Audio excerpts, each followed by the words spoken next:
This is a super-sized demo, okay? Not just Bill Ripken and Cliff Floyd, but also Harold Reynolds and Dan Plesac. H, first off, how good does Cliff look in that red suit, all right? What you doing, First bro? of all, I got to clean up all the mess you two are. Oh, my God.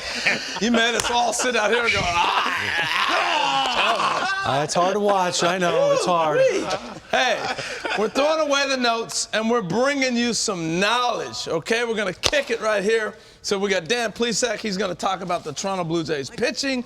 I'm going to talk about the middle infield. Cliff is going to talk about the hottest hitter in baseball in Vlad. Yeah. And Bill Ripken is going to kick us off talking about the importance of George Springer. It is all about the Toronto Blue Jays. Bill, it's all yours. I'm going to go out here in my uncomfortable zone, which would be center field out here in the pasture, and talk a little bit about the Blue Jays. Look, we know what they've been doing offensively, and there's a lot of people to talk about. But I think the reason why they went out there and got George Springer is a big reason, because they want to get to the postseason, and I think George Springer is going to be the guy that can actually take them there. This guy, I don't think people really remember. This dude's got 19 playoff homers. 19 playoff homers. 5 of the homers are in the championship series. 7 of the homers he's hit is in the World Series. So 19 homers in the playoffs. And look at this, the Toronto Blue Jays. With George Springer in the starting lineup, 38-22. Without him, basically a 500 club. And I think that actually speaks volumes. They got guys that can drive in runs. Bichette can do his thing. Vlad Jr. can do his thing. Teoscar Hernandez does his thing. But I think George Springer, if the Blue Jays get to the postseason, they get to play in that one-game playoff situation, I think George Springer's the guy that's going to set the tone for him. He can lead off a game, go yah-yah real quick, 1-0 lead for the Blue Jays right there, H. So I like George Springer in the Toronto Blue Jays. I love it. We're standing right up the middle. And, Bill, I'm being in your comfort zone. Look, we're going to talk about the middle infield real quick.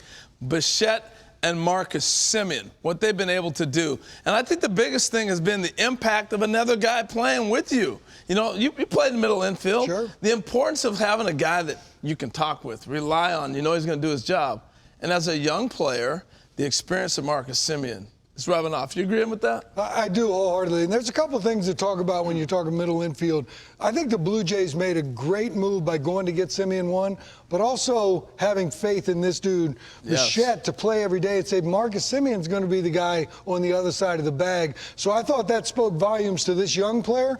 And then this guy comes in and shows he's an established veteran, does his thing to be able to help out, but offensively just providing all kinds of thump. And on the defensive side, Marcus Semien's impact on Bichette was known early, like starting the spring training. And we got a chance to see a little bit of Marcus Semien right here. And his ability to hit the home run, swing the bats, and do his thing has been major impact. But I think the biggest challenge for Marcus Semien was moving from short, as Bill was talking about, over to second base. And when you move to second base, what's the biggest challenge? It's not catching the ground ball and making plays, not for a guy who plays short, but it's the pivot.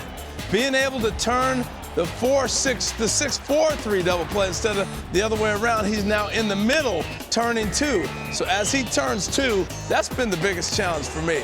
Seeing a guy go to that side, to the blind side with somebody right on top of you when you're turning a double play, sitting here doing that.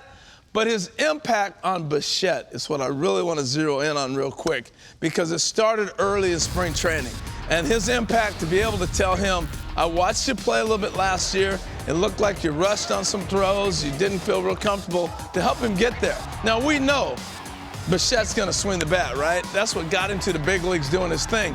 But playing some defense is important. You got to do it in the big leagues, especially on a championship team. And so early on in Bo's career, let's go back to 2020, you know, he was just starting to figure out, okay, I can just play with nice rhythm, but he didn't really have that clock in his head that you always talk about.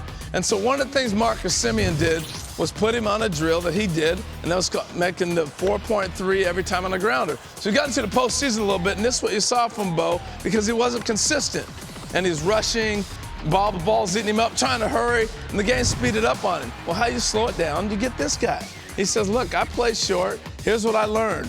You got about 4 seconds, 4.3 drill. So they put a clock on it, and every time you take ground balls, you want to get into that rhythm. So you at home trying to figure this out, here's what he did, and he carried it into a game. So next thing you know, catch it, get rid of the ball. That one's 3.97.